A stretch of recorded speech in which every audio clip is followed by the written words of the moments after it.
महोदय, मी तसंच देवेंद्र फडणवीस साहेब, दिलीप वळसे पाटील, राधाकृष्ण विखे पाटील असे आम्ही सगळेजण रात्री आम्हाला वेळ दिलेली होती, परंतु आत्ताच त्यांचा निरोप आला की आज काही महत्त्वाची कामं त्यांना निघाली. त्याच्यामुळं आजचा जो आमचा दिल्लीचा दौरा होता तो आम्हाला सोमवारी ते वेळ देत आहेत. ते म्हणजे सोमवारी किंवा मंगळवारी मी वेळ देतो. मला शनिवार रविवार जरा दुसरी महत्त्वाची कामं निघालेली आहेत. त्याच्यामध्ये 5 गोष्टीच्या करता आम्ही काल कॅबिनेटमध्ये चर्चा केली, मुख्यमंत्र्यांनी, उपमुख्यमंत्र्यांनी, आम्ही सगळ्यांनी. त्याच्यामध्ये एक तर आपला कांद्याचा प्रश्न, दुसरा इथेनॉलचा प्रश्न, तिसरा तुम्हाला माहिती असेल सभागृहामध्ये विदर्भ विकास मंडळ, मराठवाडा विकास मंडळ आणि उर्वरित महाराष्ट्र त्याच्याबद्दलचा प्रस्ताव गृह मंत्रालयामध्ये गेला आहे, तो एक प्रश्न. असे 5-6 प्रश्न आम्ही त्याच्या संदर्भामध्ये घेतलेले होते आणि त्याप्रकारे त्याच 5-6 प्रश्नाच्या निमित्तानं आम्ही गृहमंत्र्यांची भेट घेणार होतो. पण आता तुम्हालाही माहिती आहे की शनिवार रविवार सुट्टी असते, तर सोमवारी जाऊन त्या संदर्भातलं ते म्हणले सोमवार किंवा मंगळवार. आम्ही त्यांना म्हणालो की जास्त करून सोमवारी झालं तर बरं होईल, म्हणजे आम्हाला जास्त ते सोयीचं होईल. तर ते म्हणले ठीक आहे, सोमवारी वेळ देण्याचा मी हे करतो, वेळ देण्याचं काम करतो. अशा पद्धतीनं ते झालेलं आहे. त्याच्यावर आज आमचा ते दिल्लीचा जो काही दौरा होता तो दौरा आता ह्या गोष्टीमुळं आम्ही पुढं ढकललेला आहे. बाकीच्या बाबतीतली कामं तर काल जवळपास 26 ते 27 विषय कॅबिनेटमध्ये घेतले गेले. बहुतेक तुम्हाला माहिती आहे की 4थं महिला धोरण आपण ह्या राज्यामध्ये लागू केलेलं आहे. फार विचारांती केलेलं आहे. पहिलं 94ला आलं होतं, दुसरं 2004ला आलं होतं, तिसरं 2009-14ला आलं होतं आणि चौथं आपलं आत्ता 2023ला आलेलं आहे. त्याच्याबद्दल त्या खात्याच्या मंत्री आदिती तटकरे सभागृहाला पण अवगत करतील. पण त्याच्यात खूप चांगल्या गोष्टी राज्य सरकारने घेण्याचा निर्णय घेतलेला आहे आणि इतर पण अनेक महत्त्वाचे विषय हे कॅबिनेटच्या निमित्तानं त्याला मान्यता देण्यात आलेली आहे. छत्रपती संभाजीनगरमध्ये आज विद्यापीठ बंदचा निर्णय घेण्यात आलाय. ज्या पद्धतीचं वक्तव्य तुमचं झालं हे का, मी त्याच्यामध्ये मागच सांगितलं, पुन्हा ते उकरून काढू नका. त्याच्यात काय फक्त काय दिवे लावणार एवढाच शब्द गेला, तो रेकॉर्डला आलेलाच नाही. आपणच त्या पद्धतीनं सांगितलं, कारण मी बसून बोललो का काय आता मला आठवत नाही, परंतु मी रेकॉर्डला बघितलं तर रेकॉर्डला ते शब्दच आला नाही. तरी देखील मी दिलगिरी व्यक्त केली. त्याच्या संदर्भात मी माझी भूमिका स्पष्ट मांडली. आता माझ्या विरोधक जे आहेत ते त्याचा बाऊ करण्याचा प्रयत्न करणारच. मी त्याच्यामध्ये असं काही आकाश पाताळ त्याच्यातनं एक झालेलं नाही आहे. एखादी गोष्ट बोलत असताना फार काही असा अतिशय अपशब्द होता अशातलाही भाग नाही. त्याच्यामध्ये माझ्या दृष्टीने मी विषय तो संपवलेला आहे. पण माझे समोरचे विरोधक त्यांच्या कार्यकर्त्यांना काही ना काही इश्यू, जसं इथं पण अधिवेशन सुरू झाल्यानंतर एखाद्या ज्या विषयाच्या मध्ये तसं बघितलं तर फार तथ्य नव्हतं, परंतु त्याला इतकं असं वर नेण्याचा प्रयत्न केला की काही विचार न बोललेलं बरं. त्याच्यातनं ते झालेलं आहे. मला त्या गोष्टीला महत्त्व द्यायचं नाही. आपली परंपरा आहे, एखादी गोष्ट, एखादा शब्द जर वेगळा काही गेला तर आपण त्याच्यामध्ये दिलगिरी व्यक्त करतो, विषय संपवतो.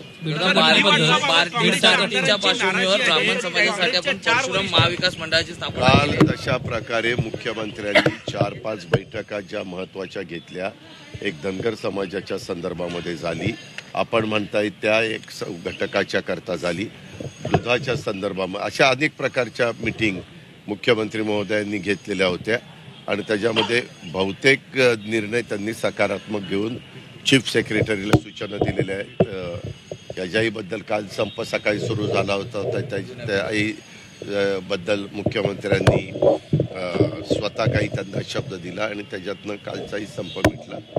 या गोष्टी चालत असतात आणि कुणाचंही सरकार असलं तरी ते सकारात्मक मार्ग काढायचा प्रयत्न करत असतात.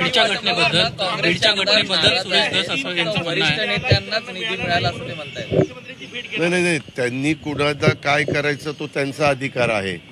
कारण पूर्वी पण काँग्रेस, आम्ही सरकारमध्ये असताना सरकारं चालवलेली आहेत. हे काय आजचं काम नाही, हे वर्षानुवर्ष चालत आलेली गोष्टी आहेत आणि साधारण सगळ्यांनाच देण्याचा प्रयत्न केला जातो.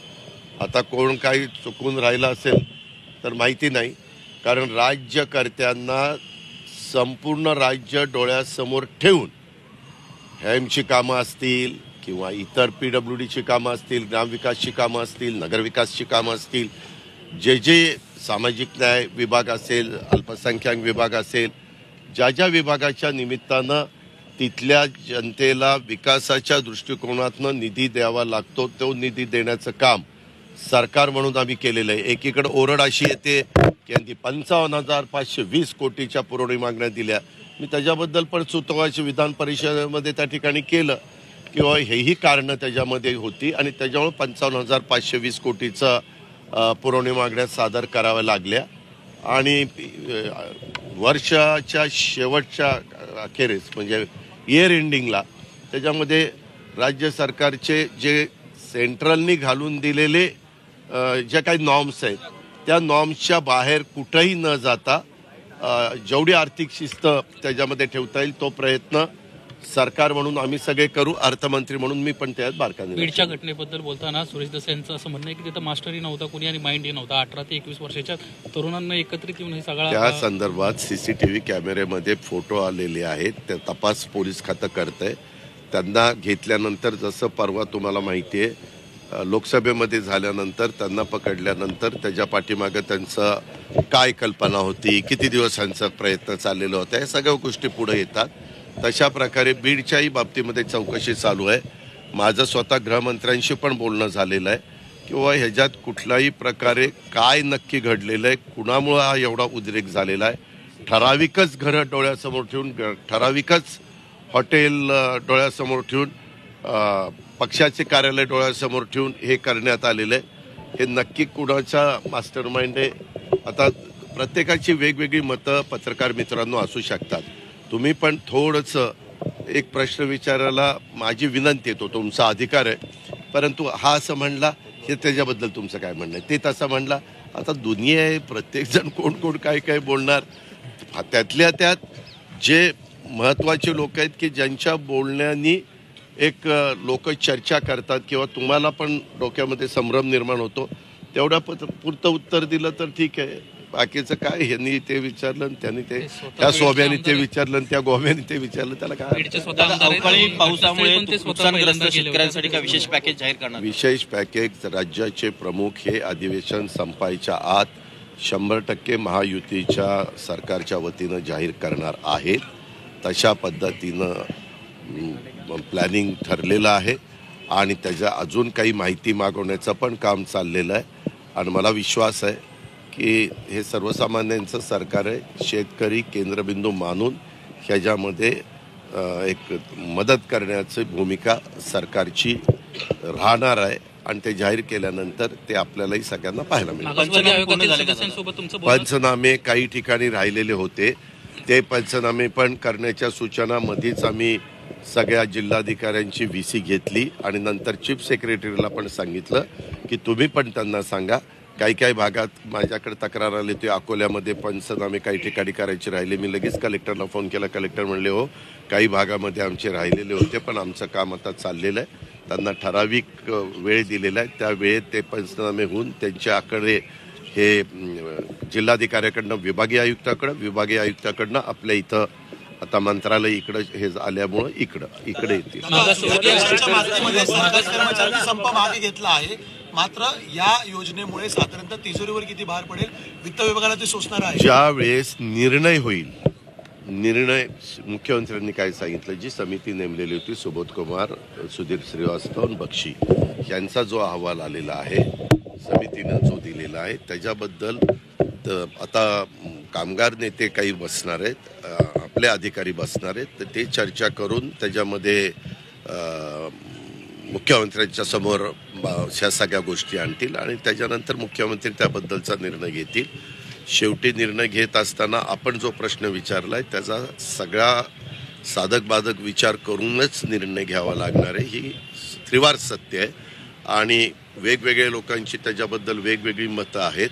मध्ये RBIनी पण सगळ्या राज्यांना त्याच्याबद्दल त्यांना जे वाटतं ते कळवलेलं आहे. ठीक आहे, आता प्रत्येकजण आपापल्या परीनं कळवतं आणि वेगवेगळे राज्यकर्ते वेगवेगळे शासन त्यांनी पण निवडणुकीच्या निमित्तानं पण काही ठिकाणी स्वतःचं सरकार येण्याच्या करता आम्ही सरकार आमचं आल्यानंतर आम्ही जुनी पेन्शन लागू करू असं काही सांगितलेलं आहे. काहींनी डिक्लेअर केलं मागे त्यांची सरकार असताना.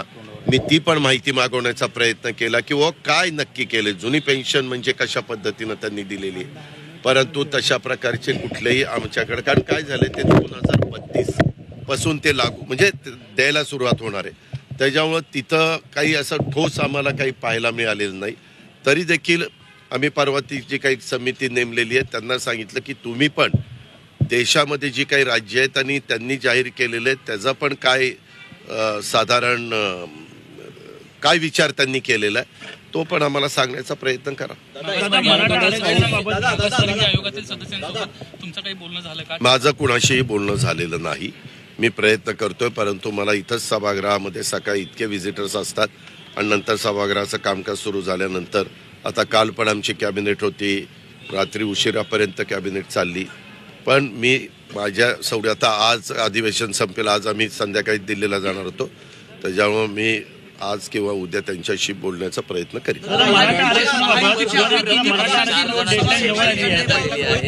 नाही, काल हे जे काही आमचे महायुतीतले 3 घटक प्रमुख आहेत त्यांचे 4 लोक आपण महामंडळाचं वाटप कसं असावं आणि उद्याच्या लोकसभेच्या निवडणुकीच्या निमित्तानं साधारण महायुतीचे मेळावे किंवा महायुतीच्या सभा ह्या अधिवेशन संपल्यानंतर कशा पद्धतीनं ऑर्गनाईज करायच्या याच्याबद्दल त्यांची चर्चा झाली. आणि त्याच्यामध्ये मला सुनील तटकरे साहेब आमचे म्हणजे 3-4 प्रतिनिधी आहेत, त्याच्यापैकी सुनील तटकरेंनी मला ब्रीफिंग केलं. तर ते म्हणाले की आता तुमच्या समोर ही चर्चा होईल, मी देवेंद्रजी आणि एकनाथराव शिंदे साहेब, आणि त्याच्यातनं पुढच्या गोष्टी आम्ही त्या ठिकाणी ठरवू. जागांच्या संदर्भामध्ये कुठल्याही प्रकारची चर्चा झालेली नाही. वेगवेगळ्या बातम्या, वेगवेगळे मतप्रवाह प्रत्येकाचे असू शकतात. तिथले जिल्हा अध्यक्ष ह्या तिन्ही पक्षाचे किंवा अजून कोणी प्रमुख पदाधिकारी जरी बोललं तर मी आपल्याला स्पष्टपणे सांगतो, आता मिठाचा खडा टाकला, आता काहीतरी वेगळं घडणार, आता जागा वाटपात वाद होणार, काही तुम्ही तसलं डोक्यात आणू नका, काही वाद होणार नाही. आम्ही फार समंजस भूमिका घेऊन तिसऱ्यांदा ह्या देशाचे लोकप्रिय नेते, जगामध्ये देशाचं नाव ज्यांनी मोठ्या प्रमाणावर पुढं नेण्याचं काम केलेलं आहे त्या नरेंद्र मोदी साहेबांना आम्ही पंतप्रधान करण्याच्या करता 48 पैकी जास्तीत जास्त 45 तरी जागा कशा निवडून येतील अशा प्रकारचं नियोजन आमच्या तिन्ही पण दादा, जागांच्या बाबतीमध्ये आता खासदारांची संख्या पाहिली तर छोट्या भावाची भूमिका राष्ट्रवादीला घ्यावी लागू शकते का? काही नाही, छोटा नाही, मधला नाही, धाकटा नाही, खूप मोठा नाही, काही नाही, सगळं व्यवस्थित करू.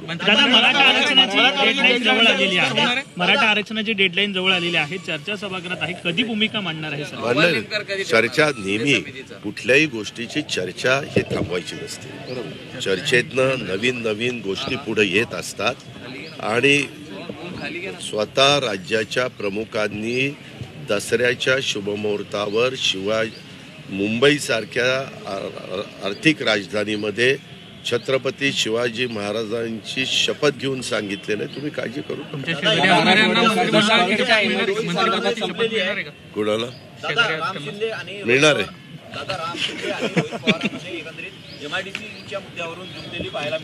मग मी काय करू?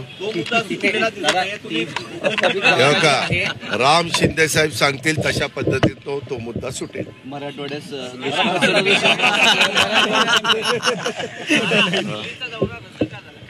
दिल्लीचा दौरा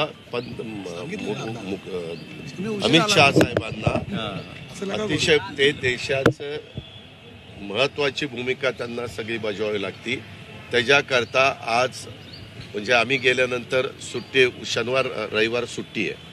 आम्ही गेल्यावर समजा काम ज्यांच्याकडे असतं ते अधिकारी सुट्टीच्या निमित्तानं कुठं बाहेर गेले असतील फिरायला, जसं आपण पेज प्रकल्प, ताडोबा वगैरे कुठं ऐकले बाबा, अशा पद्धतीनं अधिकारी नाही सापडले तर अडचण येते. त्याच्यामुळं सोमवारी बोलवलंय का तर सोमवारी 100% अधिकारी सापडतील आणि कामाचा निपटारा होईल त्याकरता सांगितलं. मराठवाड्यात शेतकऱ्यांनी कर्जमुक्तीची मागणी केली. त्या ठिकाणी राजस्थानची जी MIDC आहे ज्या ठिकाणी प्रस्तावित होती त्या ठिकाणी नीरव मोदीची जमीन आहे आणि त्याच ठिकाणी रोहित पवार नीरव मोदी गेला तिकडे कुठं निघून. तुम्ही काही काळजी करू नका. आता तो इथं येण्याची परिस्थिती फार कमी आहे आणि आला तर त्याच्यावर रितसर कारवाई होईल. त्याच्यावर कुणाची काय जमीन असे ना आपण ते सगळं नियमाच्या चौकटीमध्ये बसून MIDC करून तिथं तरुणांना तरुणींना रोजगार कसा मिळेल आणि गुंतवणूक कशी होईल याबद्दलचा प्रयत्न महायुतीचा चाललेला आहे आणि त्याच्यात आमचे तिथले सहकारी महायुतीचे आमदार राम शिंदे अतिशय बारकाईनं प्रयत्नशील आहेत. थँक्यू दादा. तर अमित शहांसोबत भेटीला जाण्यासाठी आता आणखी वाट पाहावी लागणार आहे. सोमवारी हे सर्वजण अमित शहा यांच्या भेटीसाठी जाणार आहेत. तर पुन्हा एकदा PhDच्या मुद्द्यावरून जे वक्तव्य केलं होतं त्याबद्दल आपण दिलगिरी व्यक्त केलेली आहे असंही अजित पवार म्हणाले. सह्याद्रीची उंची म्हणजे